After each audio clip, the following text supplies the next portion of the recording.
მსოფლიო თასის ეტაპი სნოუბორდ კროსის დისციპლინაში დასრულდა. გუდაურში გამართულ საერთაშორისო შეჯიბრში მსოფლიოს 21 ქვეყნის 88 სპორტსმენი ასპარეზობდა.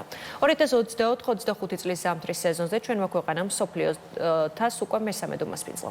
გუდაურმა და ბაკურიანმა ჯამში 300-მდე სპორტსმენი მიიღო. ღონისება მთის ტრასების სააგენტოსა და სათხილამურო ფედერაციის ორგანიზებით ტარდება.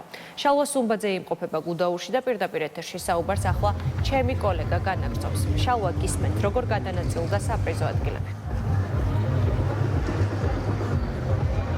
მამაკაცთა კატეგორიაში გამარჯვებული გახდა ავსტრიელი სპორტსმენი, ხოლო ქალების კატეგორიაში გამარჯვება მოიპოვა ფრანგმა სპორტსმენმა. აღსანიშნავია, რომ 3 ადგილიდან ოქროს და ვერცხლის მედლები სწორედ ფრანგმა სპორტსმენებმა გაიყვეს. საკმაოდ სანახაობრივი გამოვიდა დღევანდელი ღონისძიება, იქიდან გამომდინარე, რომ მთელ რიგ შემთხვევებში გახდა, ასე ვთქვათ, ფოტოს ჩართულობა, ფოტოფინიშის ჩართულობა საჭირო, იქიდან გამომდინარე, რომ საკმაოდ დაძაბული იყო სპორტსმენებს შორის პაეკრობა. შესაბამისად, საკმაოდ კარგი სანახაობა ნახა აქ მოსულმა მაყურებელმა, რომელიც საკმაოდ ბევრი იყო დღეს, იქიდან გამომდინარე, რომ ამ ყველაფერს ხელს უწყობდა ამინდით, საკმაოდ კარგი ამინდი იყო გუდაურში. შესაბამისად, აქ იმყოფებოდა როგორც ბევრი ადგილობრივი მოქალაქე, რომელსაც სურდა ამ სპორტული სანახაობის ნახვა, ასევე აქ იმყოფებოდნენ ტურისტები, რომლებიც ამბობდნენ, რომ არ აქვს შესაძლებლობა ბევრ ქვეყანაში ნახონ მსგავსი ტიპის შეჯიბრებები. შესაბამისად, ისინი მოხარულები იყვნენ, რომ ამის შესაძლებლობა გუდაურში მიეცათ. როგორც აღნიშნე,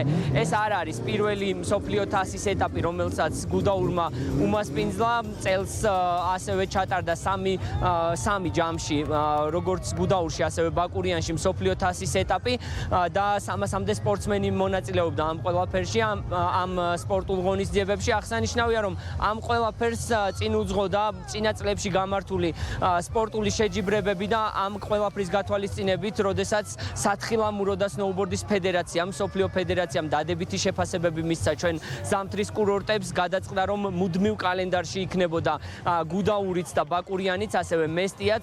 შესაბამისად, როგორც ქართველ მაყურებელს, ასევე აქ ჩამოსულ დამსვენებელს შესაძლებლობა აქვს, რომ უმაღლესი დონის ჩემპიონატებს უყუროს სწორედ საქართველოში, ზამთრის კურორტებზე.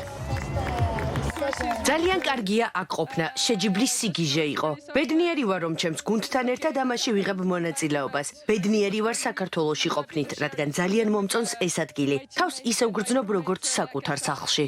გუდაურში რამდენჯერმე ვარ ნამყოფი. ეს ძალიან კარგი ადგილია. ძალიან ბედნიერი ვარ დღევანდელი შედეგით. ძალიან კარგი შეგრძნებები. ზამთრის კურორტებისა და სპორტული ტურიზმის განვითარებისთვის განსაკუთრებული მნიშვნელობა ენიჭება ასეთი შეჯიბრებების ჩატარება. სასიხარულოა, რომ დღეს სამთოს სათხილამურო სპორტის მოყვარულთა მსოფლიო ყურადღების ცენტრშია გუდაური და დღეს ამიდმა ძალიან გაგვიმართლა, ძალიან კარგი ლამაზი შეჯიბრი გამოგვივიდა და დარწმუნებული ვარ, რომ ასეთი შეჯიბრებების ჩატარება მომავალში ხელს შეუწყობს ამ სპორტის დისციპლინის განვითარებას საქართველოში.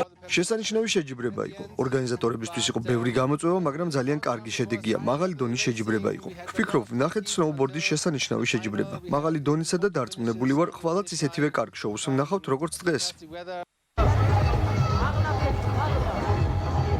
მსოფლიო თასის ეტაპი სნოუბორდ კროსის დისციპლინაში ამ წუთისთვის არის უკვე დასრულებული. აქ მოსულ დამსვენებლებს უკვე შეუძლიათ გადმოინაცვლონ მეორე სივრცეში ზამთრის ფესტივალზე, გიზგიზზე, სადაც არის მუსიკა, გამოფენილია ადგილობრივი მეწარმეების პროდუქცია.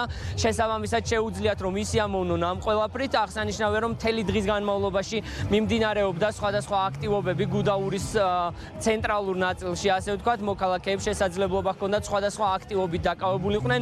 ერთის მხრივ გულშემატკივრად სპორტსმენებისთვის, მეორეს მხრივ კი მოესმინათ მუსიკისთვის ან გაცნობოდნენ ქართველი მეწარმეების ნამუშევრებს, ასევე შესაძლებლობა ჰქონდათ ჩამოსულ სტუმრებს დაეგემოვნებინათ ქართული კერძები.